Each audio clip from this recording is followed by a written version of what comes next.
कोरावा धरी ढारो हो गइल रवा ओढ़नी के कोरावा धरी ढारो हो गइल रवा नैहरवा में यारवा कानो हकई गे सखे नैहरवा में यारवा कानो हकई गे सखे याद बड़ी आवत होतई बचपन के प्यारवा याद बड़ी आवत होतई बचपन के प्यारवा नैहरवा में यारवा कानो हकई गे सखे नैहरवा में यारवा कानो हकई गे सखे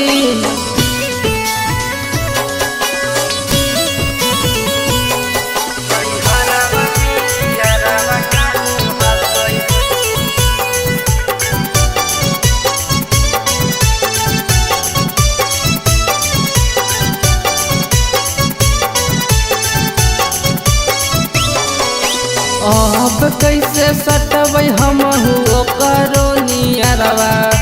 अब कैसे सटबै हमहू ओकरो नियरवा नैहरवा में यारवा कानो हकई गे सखे नैहरवा में यारवा कानो हकई गे सखे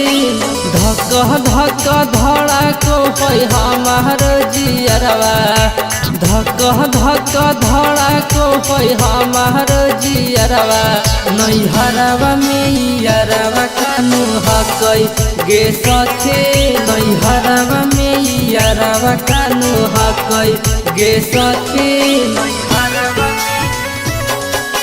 यारवा कानो हकई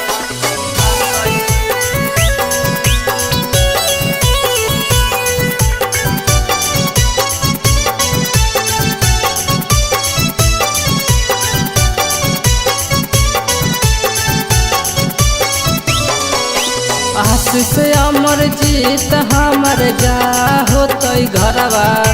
राइटर करन हमर जा होतई घरवा नैहरवा में यारवा कानो हकई गे सखे नैहरवा में यारवा कानो हकई गे सखे ओढ़नी के कोरावा धरी ढारो हो गइल रवा